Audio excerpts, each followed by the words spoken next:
이 새벽에 주 앞에 나오신 분들을 진심으로 환영합니다. 찬송가 438장입니다.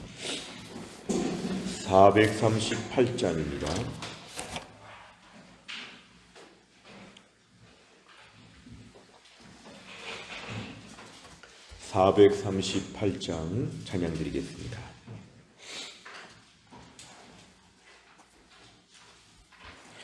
내 영혼이 은총 입어 중한 죄짐 벗고 보니 슬픔 많은 이 세상도 천국으로 화하도다. 할렐루야 찬양하세. 내 모든 죄 사함받고 주 예수와 동행하니 그 어디나 하늘나라. 주의 얼굴 뵙기 전에 멀리 뵈던 하늘나라. 내 맘속에 이루어지니 날로 가깝도다. 할렐루야 찬양하세. 내 모든 죄 사함받고 주 예수와 동행하니 그 어디나 하늘나라. 높은 산이 거친 들이 조막이나 궁궐이나 내 주 예수 모신 곳이 그 어디나 하늘나라. 할렐루야 찬양하세.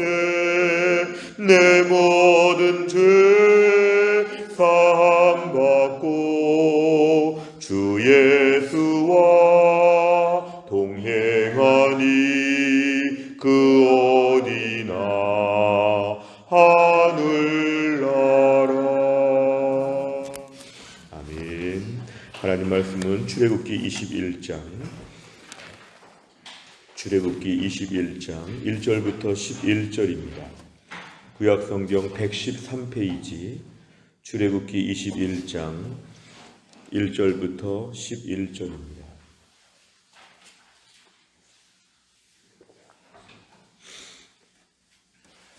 출애굽기 21장 1절부터 11절까지의 말씀 저 한 절씩 교독하겠습니다. 내가 백성 앞에 세울 법규는 이러하니라.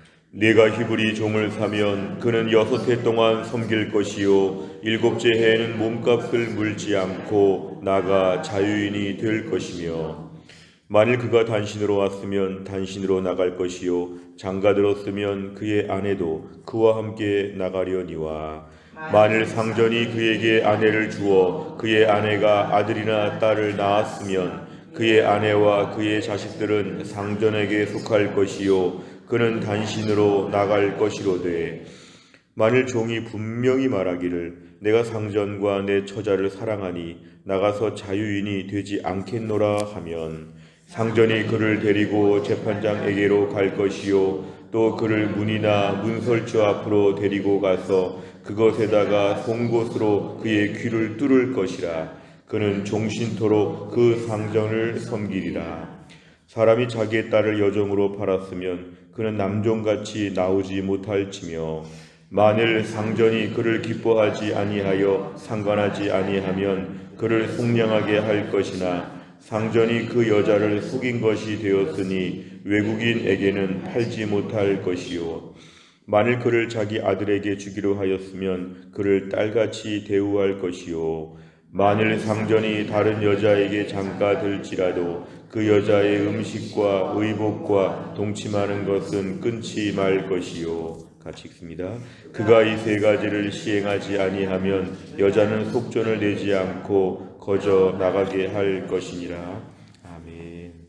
오늘 출애굽기 21장의 말씀은 우리가 십계명 이후에 한 70여 가지가 넘는 세부적인 수많은 율법의 말씀들 중에 일부를 오늘 우리에게 소개하고 있습니다.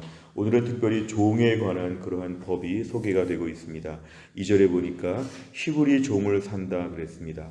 당시에 이렇게 종이 되는 경우는 너무 가난하거나 빚을 갚지 못했거나 이럴 때에 자원해서 이렇게 종이 되는 경우들이 있었는데, 특별히 히브리 종이라고 했습니다. 같은 이스라엘 사람끼리 누군가 종이 되어서 누구 집에 들어오게 될 때 그는 6해 동안 6년 동안은 섬길 것인데 7년차 7째 해가 되면 몸값을 물지 않더라도 그대로 내버려두고 나가서 자유인이 되게 할 것이라.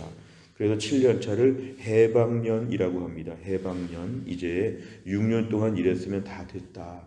특별히 히브리 종에 대해서 7년차에는 몸값을 요구하지 말고 그 종을 그대로 밖으로 나갈 수 있도록 자유인이 되었다는 것은 이제 동등한 입장에 처한 것이죠. 그래서 하나님은 이스라엘 공동체 안에서 이러한 제도를 통해서 오늘 틀을 만드신 것인데, 오늘 종에 대해서 이런 식으로 하는 것은 당시 주변의 많은 이웃 나라들에게는 찾아볼 수 없는 매우 특별한 것입니다. 아무리 종이라고 할지라도 영원한 종으로 삼지 말고 6년만 일했으면 그동안의 모든 걸 다 갚았다, 할 만큼 했다, 놔주라, 바로 그런 뜻입니다. 그런데 세부조항에 보니까 3절에 그가 단신으로 왔으면, 혼자 홀몸으로 왔으면은 그냥 자유롭게 나갈 수 있고 하는데, 결혼했으면은 그 아내도 함께 나갈 수 있도록 오늘 이렇게 지금 되었습니다. 그러니까 3절 말씀도 자유롭게 나갈 수가 있는데, 4절에 보니까 아들이나 딸이 있을 경우가 되면 이제 좀 달라집니다. 아내와 자식들은 상전에게 속할 것이니까 그는 단신으로 혼자 나가야 된다. 근데 만약에 5절에 보니까 나는 내 처와 내 아이들을 볼 때에 나는 나갈 수 없습니다. 계속 있겠습니다. 자유인 되는 거 거부하겠습니다. 이렇게 하면 6절에 보니까 그 상전 주인이 그 종을 데리고 재판장에게로 가서 일정한 과정을 밟아야 됩니다. 그를 문이나 문설주는 문 양쪽에 기둥인데요, 문이나 문설주 앞에 데리고 가서 송곳으로 그의 귀를 뚫으면 이제 그 집에서 영원한 종이 된다는 것입니다.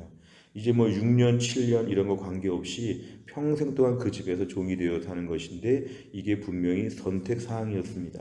그러니까 본인이 선택해서 이런 것을 원하면 이렇게 하되, 그냥 가정에서 알아서 하지 말고 재판장에게로 간다고 하는 것은 이스라엘 사회가 굉장히 법치주의처럼 굉장히 모든 것 시스템을 갖춘 하나님 백성들은 이웃 나라의 막 종들을 함부로 대하는 그러한 것과는 다르다. 하나님께서 오늘 그렇게 특별한 것을 말씀하셨습니다.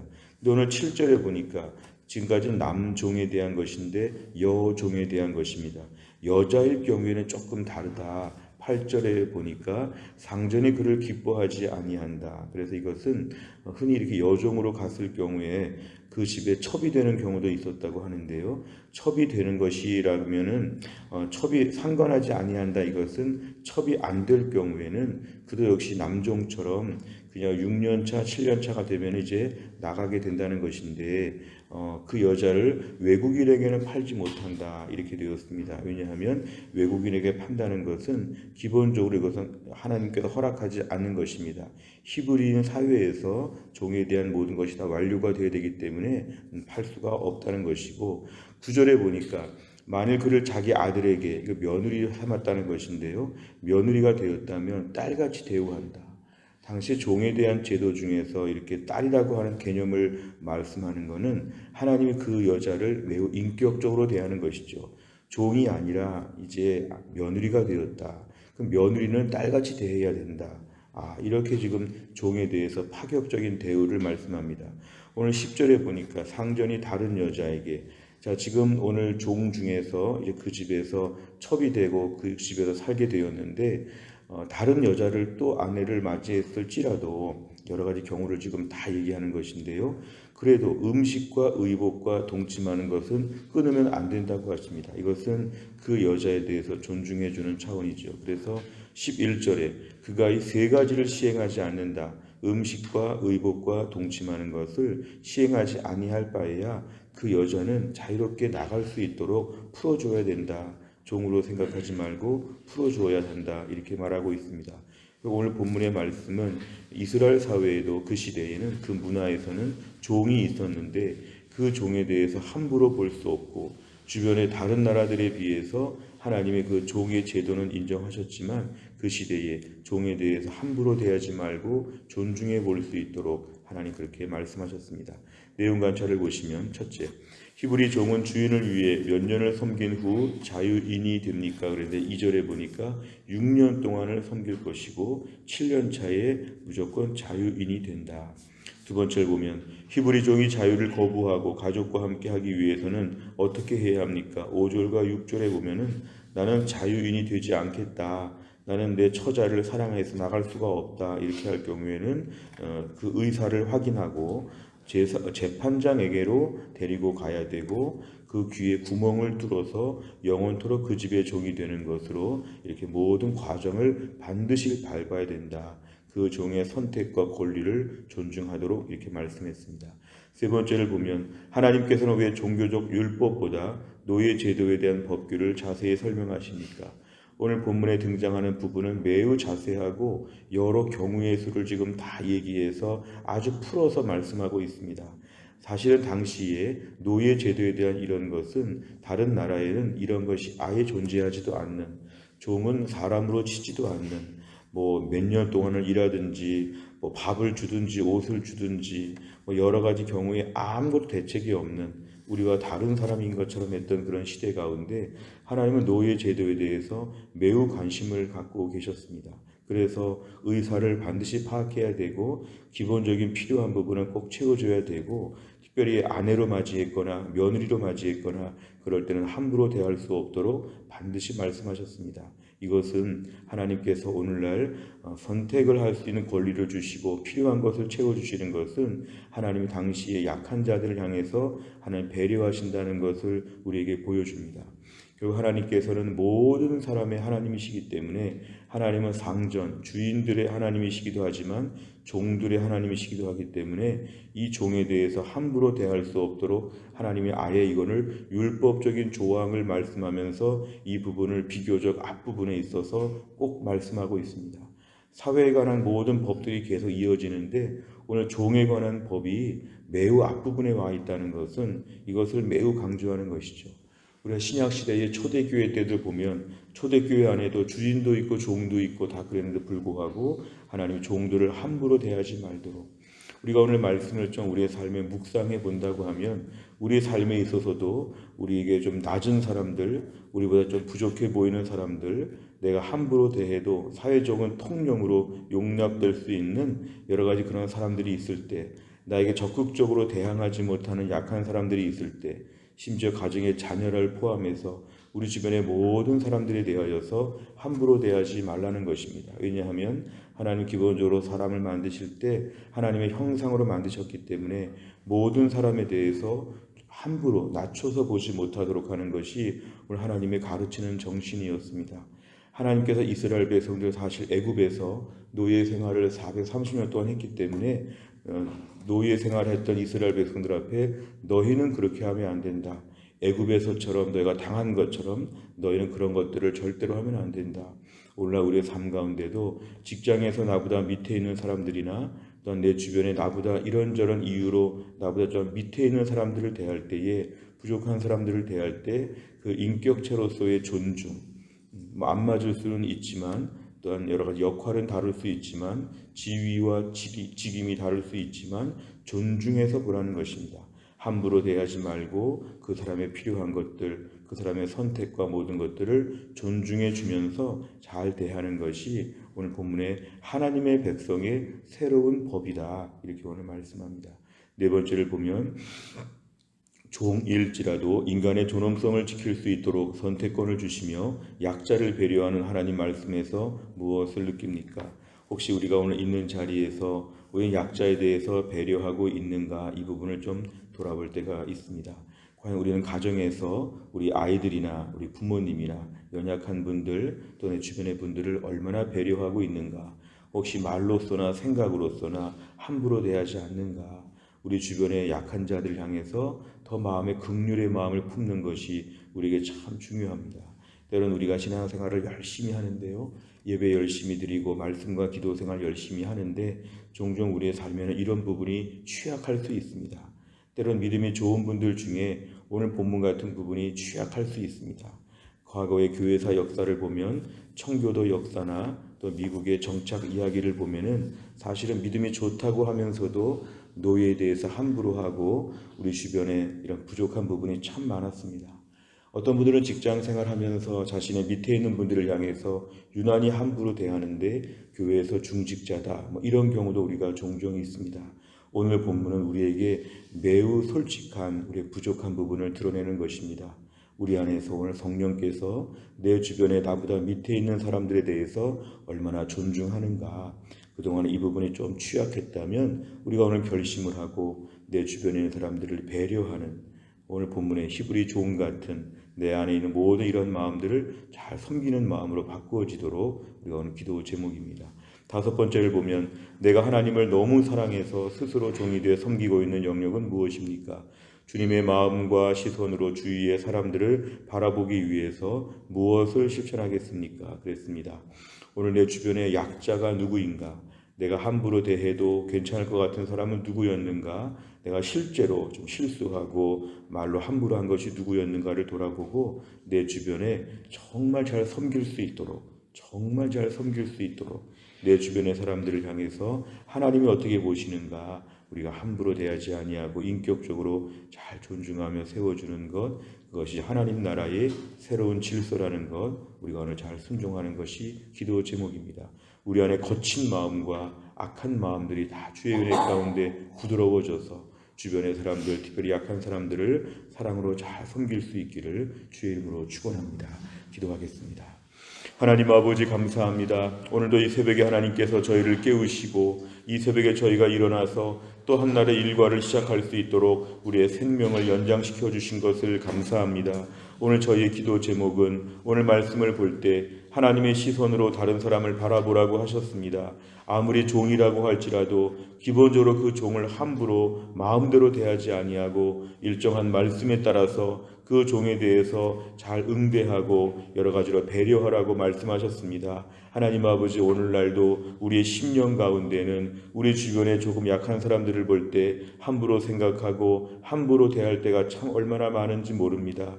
그렇게 하나님을 잘 섬긴다고 하면서 주변 사람들 중에 어느 정도까지의 사람들을 섬긴다고 하면서 생각보다 쉽게 남들을 무시하거나 함부로 말할 때가 얼마나 많았는지 모릅니다. 주여, 우리의 부족함을 용서하여 주시고 오늘 말씀에 따라서 내 주변에 약한 사람들을 잘 대할 수 있도록 배려하고 친절하고 상냥하게 사랑으로 잘 섬길 수 있는 마음을 허락하여 주옵소서. 우리 가정의 자녀들이나 우리 가정에 늙으신 부모님들이나 내 직장에 나보다 밑에 있는 사람들이나 내 주변에 어떤 사람들을 대한다고 할지라도 더 사랑이 넘치게 하여 주시어서 하나님이 얼마나 귀하게 보실까, 하나님의 눈으로 그 사람들을 바라보며 더 많이 섬기게 하여 주시고, 그래서 하나님이 칭찬하시는 참 하나님 말씀에 순종하는 순종의 하루가 되게 하여 주옵소서. 또 한 날도 우리 김혜은 권사님을 오늘도 하나님이 고쳐주시어서 다 낫게 하여 주옵소서. 신여순 권사님과 한재율 집사님도 오늘 다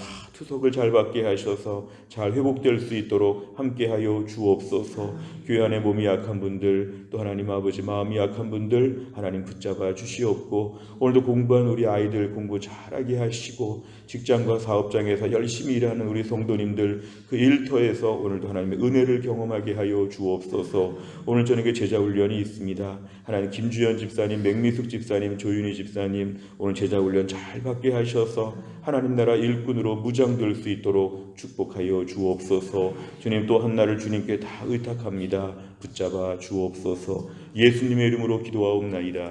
아멘. 매주 화요일마다 기도하는 100대 기도 제목은 교회를 섬기는 분들을 위해 29번부터 42번까지 꼭 기도해 주시기를 바랍니다. 주기도문 하겠습니다. 하늘에 계신 우리 아버지여, 이름이 거룩히 여김을 받으시오며 나라의 임하옵시며 뜻이 하늘에서 이룬 것 같이 땅에서도 이루어지이다. 오늘날 우리에게 일용할 양식을 주옵시고 우리가 우리에게 죄 지은 자를 사하여 준 것 같이 우리 죄를 사하여 주옵시고 우리를 시험에 들게 하지 마옵시고 다만 악에서 구하옵소서. 대개 나라와 권세와 영광이 아버지께 영원히 있사옵나이다. 아멘.